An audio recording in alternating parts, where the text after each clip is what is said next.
I once turned my pet rabbit into a candlestick. Mother was furious when she set the table on hot flame. Beautiful. Goodness. Settle down, settle down.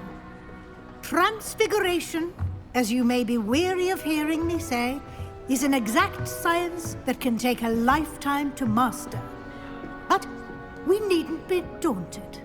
Almost anything can be transformed if you can just perceive the potential within it. As I see in all of you, tremendous witches and wizards, every one of you. Or it could just be my eyesight. Now, you all know what to do.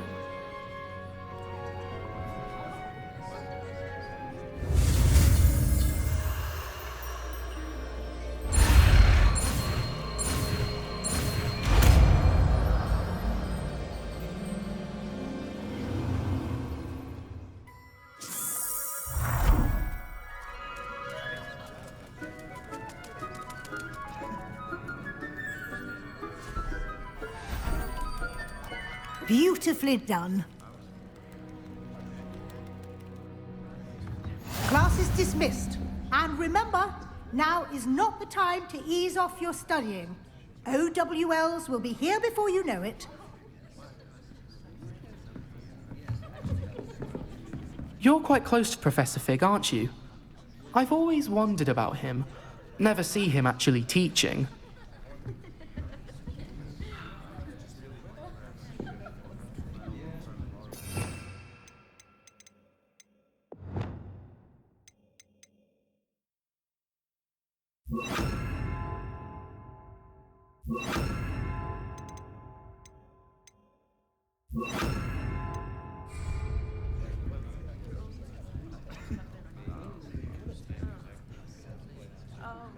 You wanted to discuss my progress so far this term, Professor. I did. You seem to have had no trouble in getting up to speed. And frankly, excelling in your schoolwork this year. Thank you, Professor. The extra assignments have been helpful. As I suspected they would be. Now, it seems you've been making excellent use of the opportunities presented by your field guide. Of course, the guide isn't the only measure of success. Deke tells me you captured a unicorn and brought it back to the Room of Requirement. Protecting so rare a beast is an accomplishment of which you can be quite proud. Thank you, Professor. I will say I'm especially impressed with all you've accomplished in light of the rumors of your extracurricular activities. Were your meetings with Professor Black's house elf and exploration of various caves down by the lake connected in any way to Professor Fig? Professor Fig has encouraged me to explore when I can in an effort to complete my field guide. I see. I admire your penchant for learning, but do remember that your classwork and field guide are designed to educate you thoroughly. It'll be the end of the year in no time, and you'll want to be well prepared for your OWLs. I'll provide a final assessment at that time to ensure that you're ready for your exams. Until then, well done. You are dismissed. If you wish to practice the spell you just learned, the training dummy is available.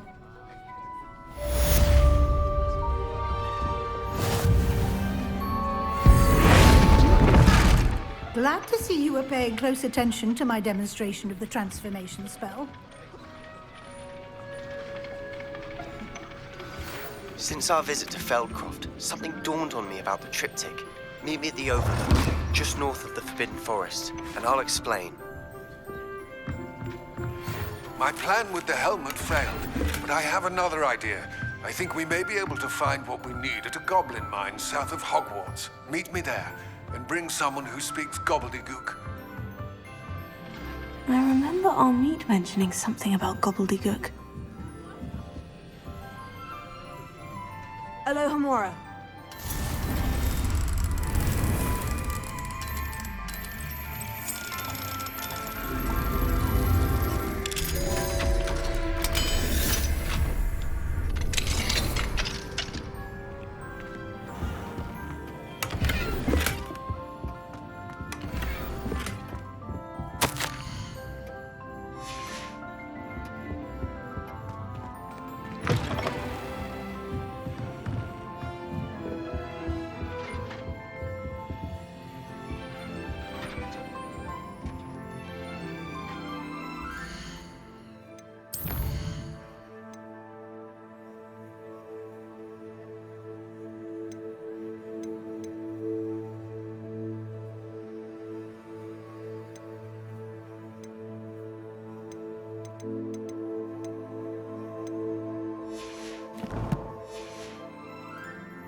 so frustrating.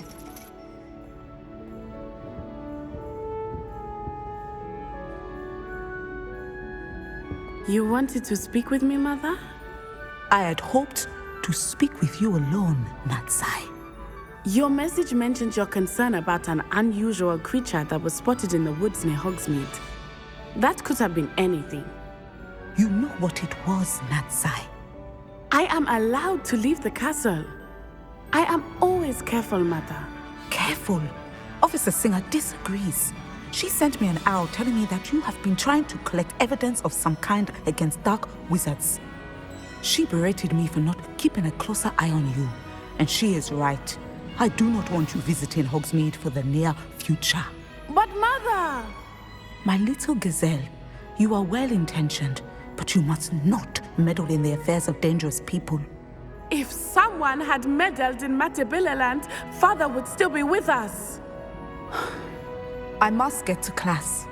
Perhaps your friend can get you to listen to reason. So frustrating. She never listens to me. She called you her little gazelle. Is that a term of endearment where you're from? It is specific to me. I am the unusual creature in Hogsmeade she mentioned. Self-transfiguration is not taught at Hogwarts, so I am gently discouraged from practicing it. However, I am an animagus, and it is in my gazelle form that I have been able to wander the Highlands rather freely until now, much to my mother's chagrin. That is how I managed to spy on Rookwood and Harlow.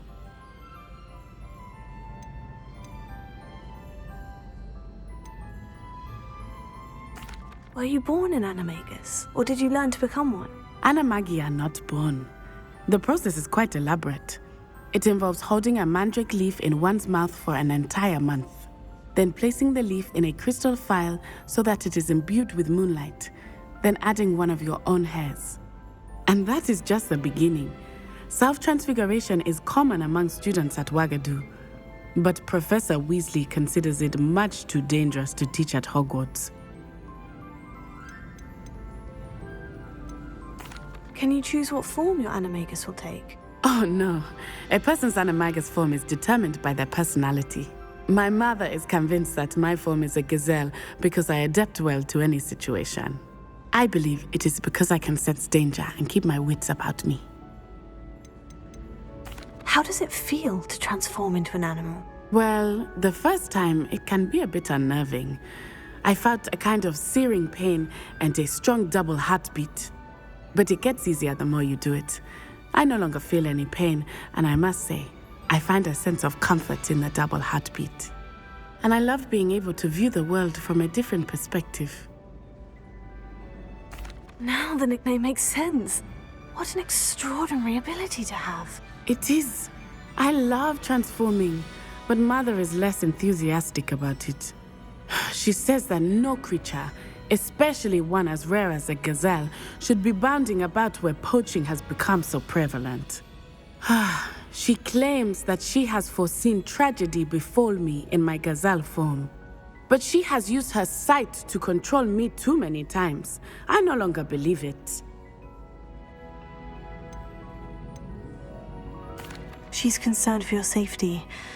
It may be best for you to stay away from Hogsmeade for now. That may be safe, but I do not believe that it would be best.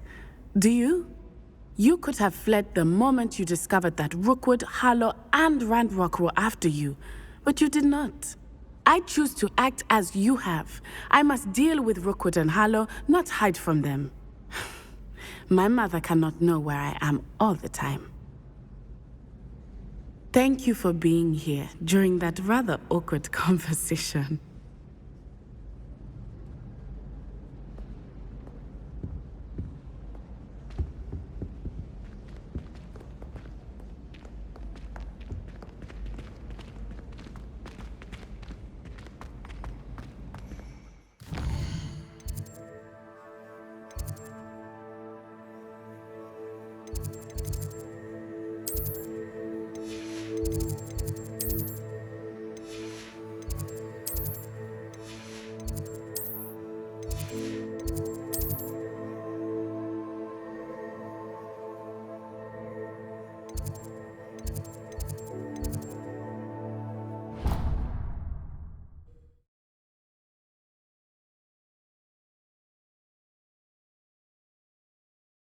You can't imagine how inconvenient travel was before I invented flu powder.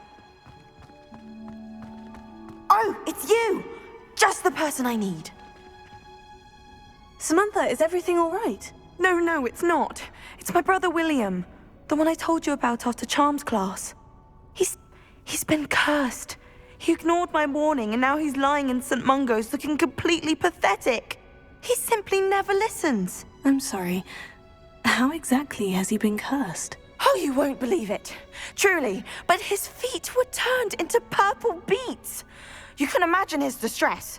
And mine.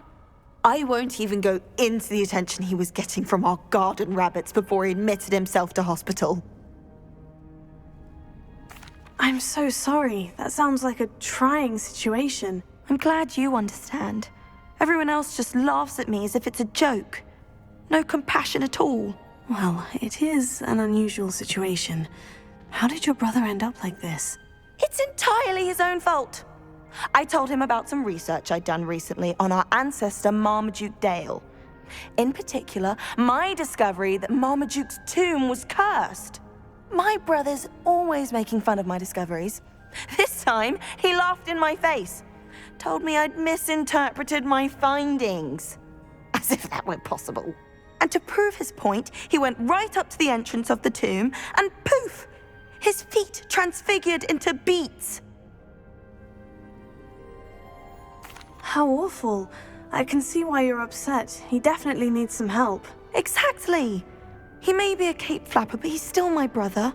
And no one deserves such a fate to last forever, especially as the result of a single brainless mistake. Now I worry that if the curse isn't reversed, it could become permanent. Can't the curse be broken? Possibly. The curse stems from a crest that was stolen from Marmaduke. If the crest were returned to its rightful place upon his sarcophagus, then I believe that William's feet may be restored. You battled trolls when they attacked Hogsmeade, escaped a dragon, and I could tell by your work in charms that you're a skilled spellcaster. Returning a crest to a sarcophagus should be almost effortless for you. So, will you help us?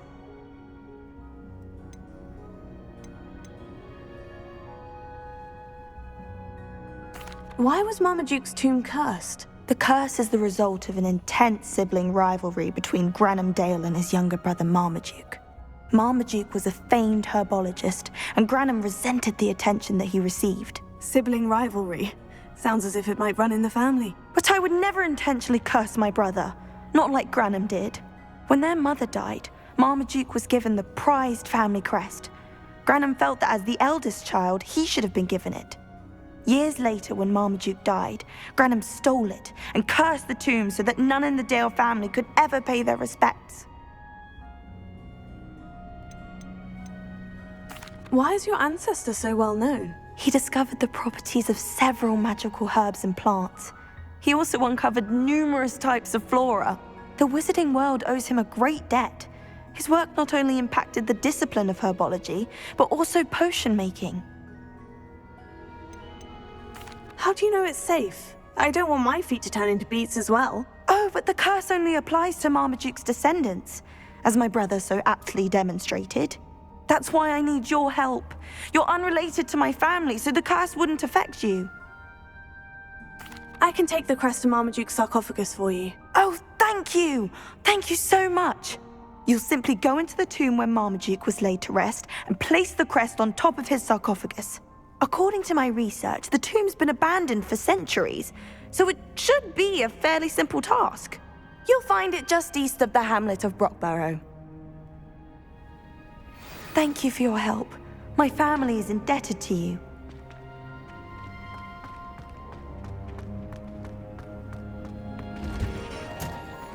I need to find the tomb near Brockborough and place Samantha's family crest on a sarcophagus there. I'd give anything for a hot butterbeer. I know what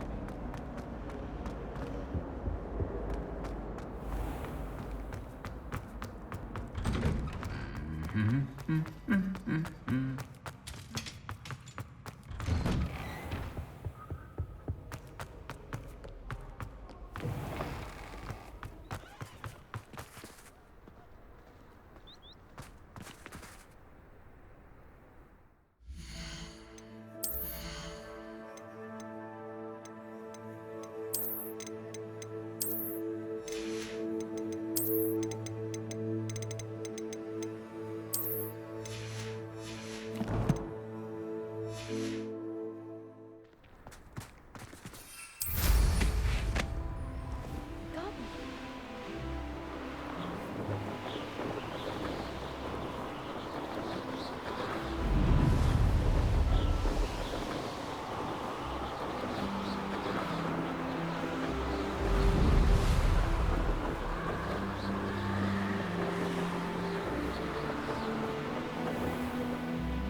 and is getting worse.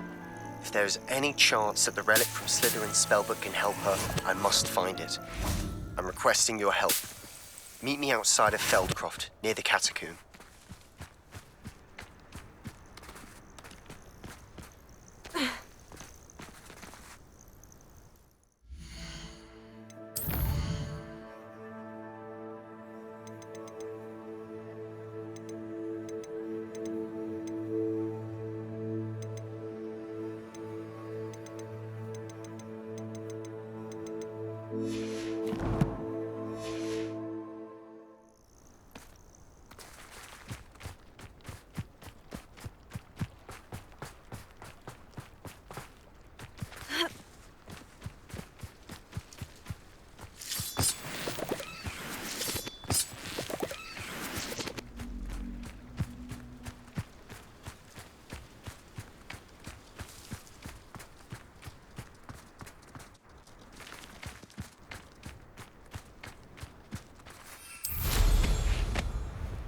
Revelio.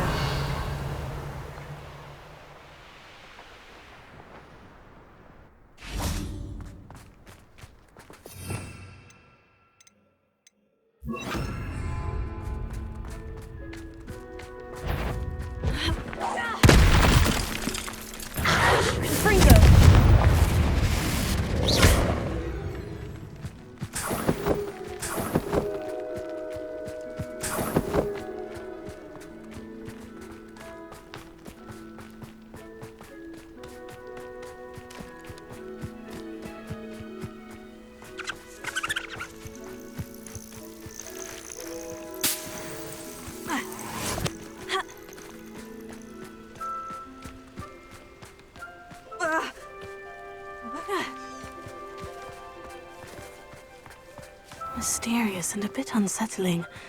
What to do?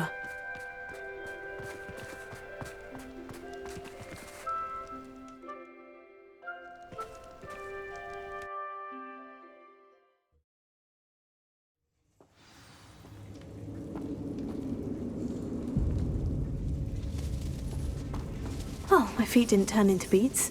That's a good start.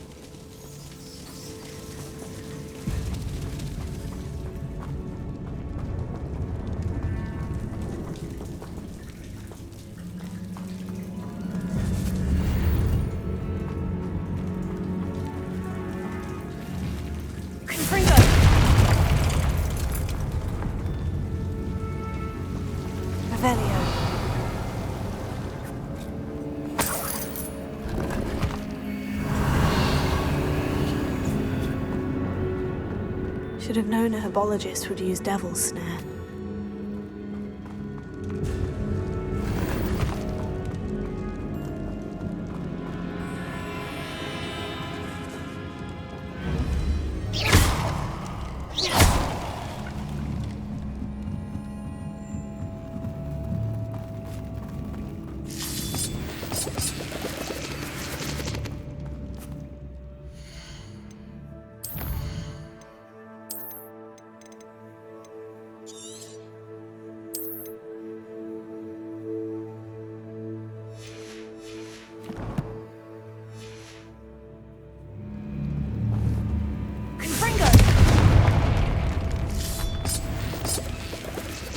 Revelio.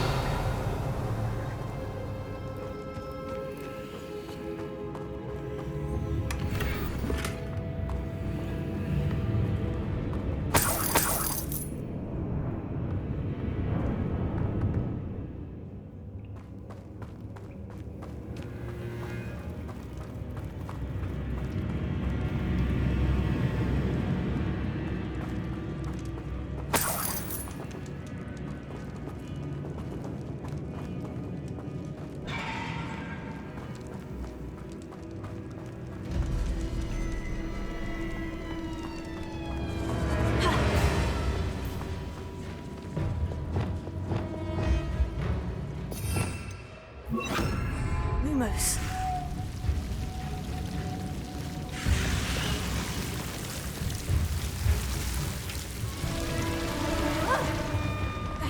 A troll? You can't be serious.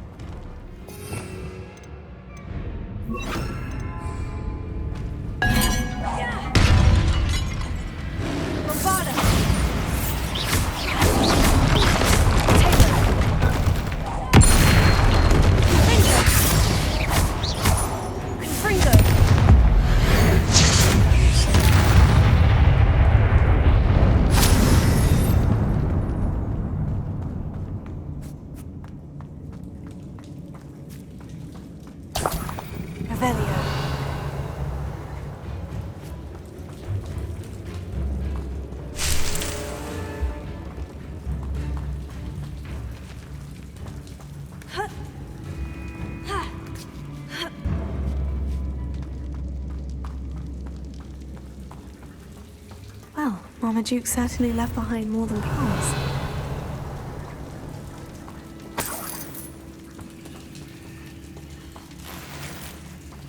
Well, Marmaduke certainly left behind more than plants.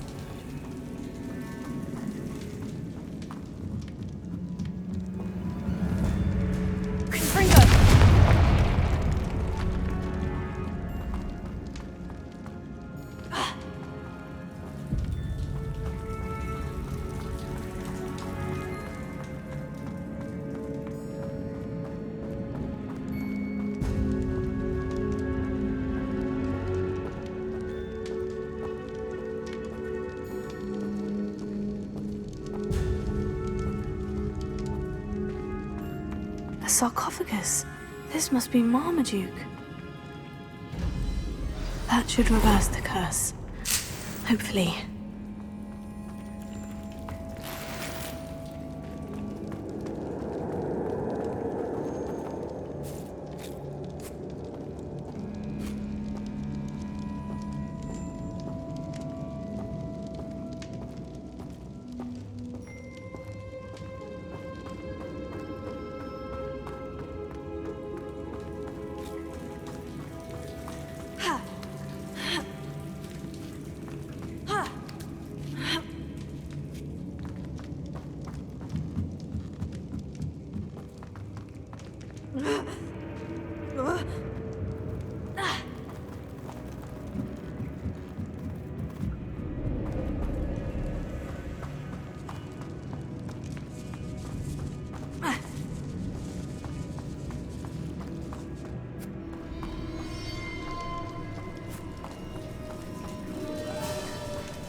Samantha will be glad to hear that the crest has been returned. I certainly hope it reverses the curse.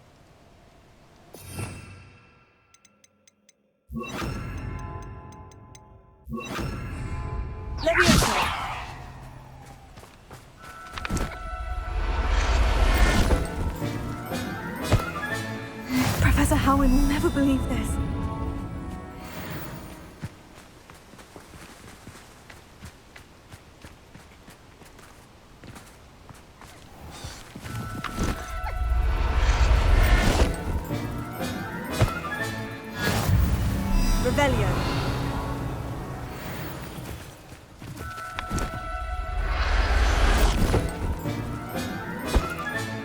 Settle yourself, I mean you no harm.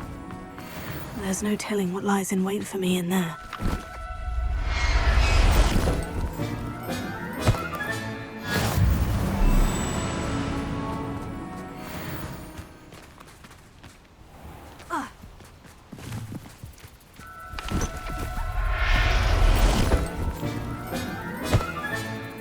Everything's all right now. Revelio.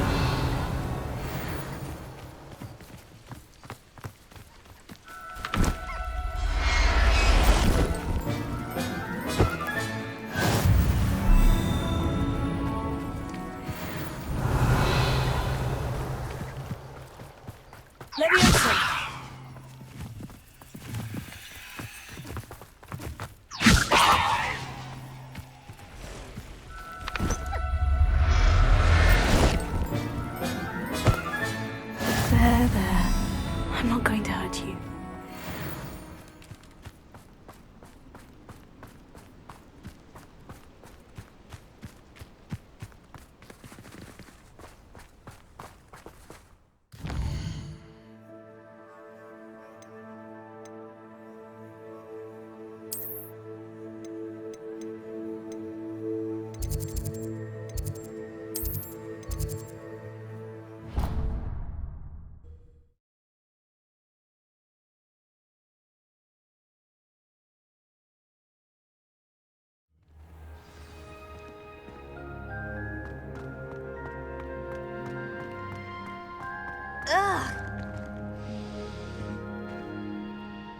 I'm happy to tell you that I returned the crest to Marmaduke's sarcophagus, just as you asked. I thought as much.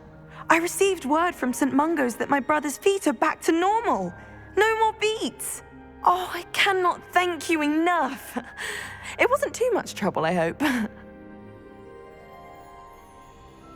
Just a measly old troll, nothing significant. A troll? Oh dear, I'm so sorry, that's awful. No one has been in that tomb for centuries. But I can't say I'm surprised. Marmaduke seems to have been full of surprises. Indeed he was. Well, I suppose I should be going. I'm anxious to see my brother, who must be elated to have his feet back. Of course, I certainly would be. William and I are forever in your debt. Thank you again for what you did.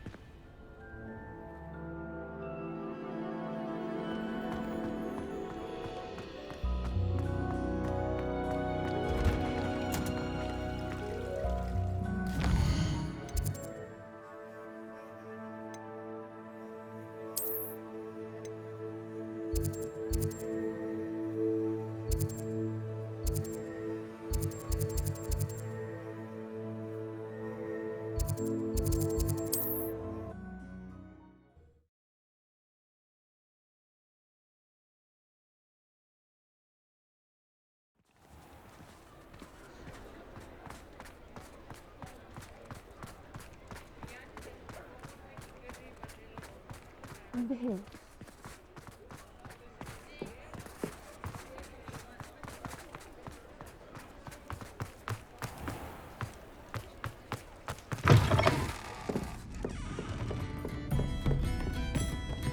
I'm sure you had your reasons, but breaking into Alfred Lord... This is a change of pace from our last outing. Don't remind me. The thought of that tent still makes my blood boil. I've been thinking about those poor dragons in the fighting ring. The collars they were wearing, they appeared to be goblin silver. I think a collar is precisely what we found at that poacher camp. I've never known poachers to use anything like that before. The dragon that attacked my carriage was wearing a collar, and Professor Fig was genuinely baffled by its behavior. That attack always did strike me as a little strange, seemingly coming out of nowhere. Surely you aren't suggesting that the collars somehow control the poor creatures? Exactly. Merlin, I don't think the dragon we set free was wearing a collar, but we should check. And if we can find her, we can return her egg. That's a good idea. We need to see this through. I'll start looking into it right away. There was something else that I wanted to discuss with you. I didn't want to press it before. It seems I may have caused you more trouble with Victor Rookwood. Why is he after you? Rookwood is working with Ranrock, and Ranrock is after something I found at Gringotts. Fig had a port key that led us there after the dragon attack. It's a bit of a long story, and Fig had asked that I not speak of it yet. Goodness. Well, that certainly helps to shed light on what we saw at the tent. Don't worry, I'll guard your secret as if it were my own. I shan't press for more details. In fact, I should probably be going. I'd like to track that dragon down as soon as I can. I'll let you know when I have news of her location.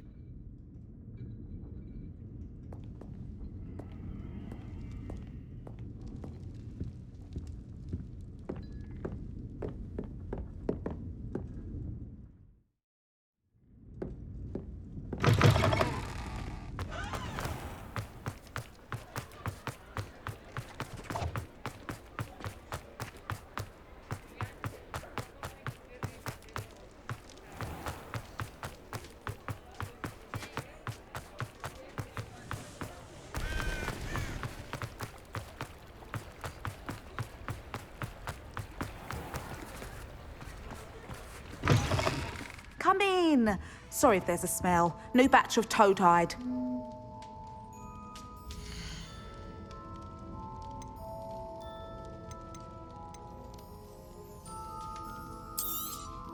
You could never go wrong with those. Good choice, I'd say.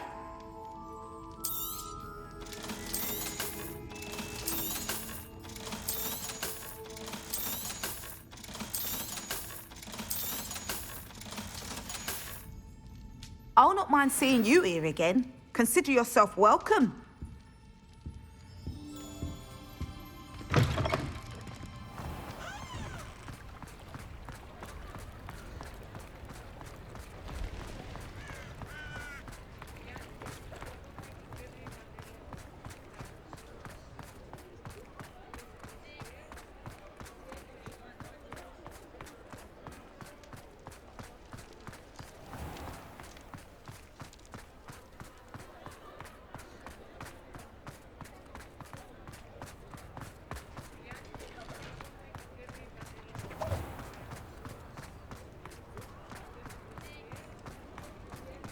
Revelio.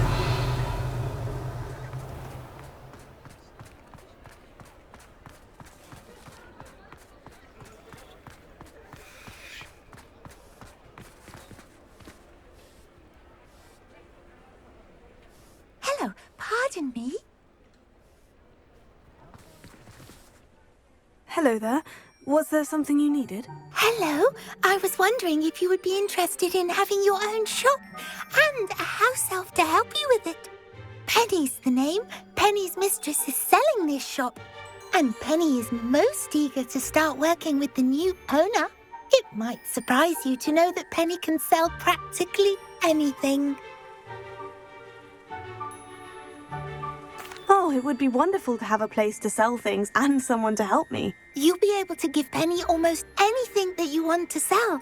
It will be no work at all for you once the shop is up and running. If you want the shop and Penny hopes that you do, you should talk to Penny's mistress as soon as you can.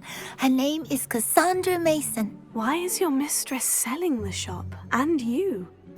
Penny cannot be certain, as Mistress Mason so rarely confides in her. However, she repeatedly mentions how tired she has become of trying to let the shop. She has had rotten bad luck with the last few tenants.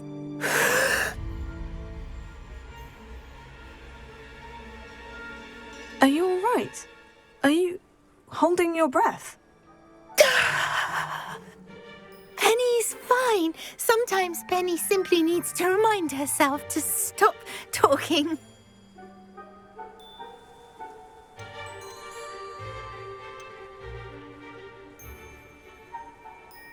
What kind of things would I be able to sell in the shop?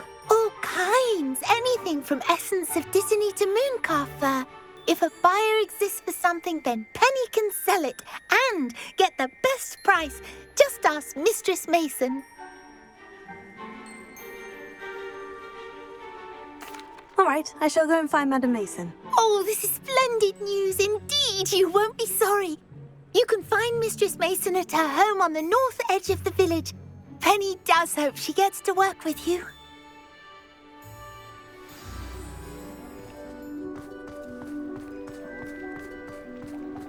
Oh, the work it takes to keep a clean house is staggering. Aloha Mora. With magic.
House elves and wizard carvers may be wrong.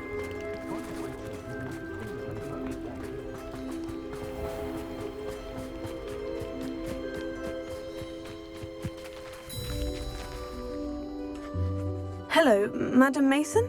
I understand you have a shop to sell. Yes. Yes, I do. Are you interested? Yes, I am. I've always wanted to own a shop. Marvellous.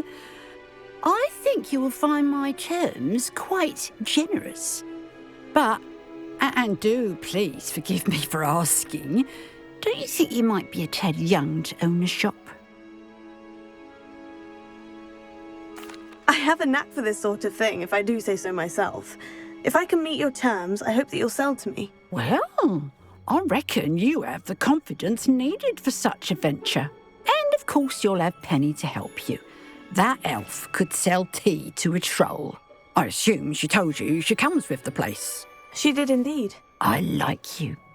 Tell you what, I shall sell you the space for an exceedingly fair price. I think you might just be shrewd enough to make a go of it. An exceedingly fair price for a shop and an elf. What's the catch? Huh? You are wise to be wary in business dealings. No catch, really. I simply ask that you allow me to do you the favour of buying the shop back, at a discount, of course, should your efforts fail. The last thing we need here in Hogsmeade is for one bad apple to spoil the barrel, if you get my meaning. Yes, an unsuccessful shop would be bad for nearby businesses, I'd imagine. Quick one you are. Do we have a deal?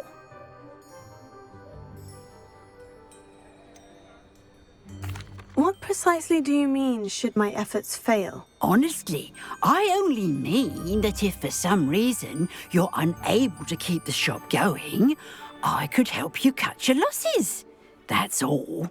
But, as you've implied, the odds of that happening are remote.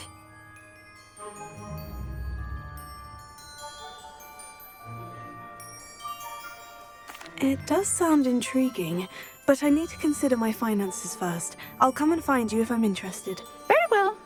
But I won't be able to keep the shop available for too long. If you do want the shop, I'd advise you to return to me as soon as possible. Hello again. You know, the shop won't be available forever. Penny is terribly keen to put her business into use. I do hope we're able to do business together. Madam Mason, about the shop. Yes? I've decided I'd like to go ahead and purchase the shop. I have to say I'm impressed. You are a remarkably resourceful student. I am indeed. And brave. You won't be sorry. Give me the money and I shall get the paperwork filed immediately. Wonderful. Shall I head directly to the shop? Please do. Oh, one more thing. Since my husband died, I've not been able to bring myself to retrieve some of his personal items. They're in a chest at the back of the shop. Penny has the key.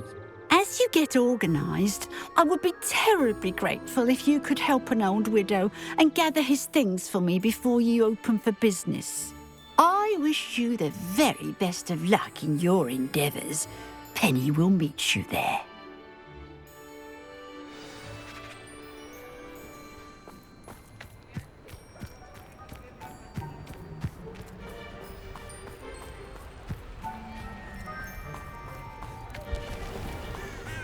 Good work. They do.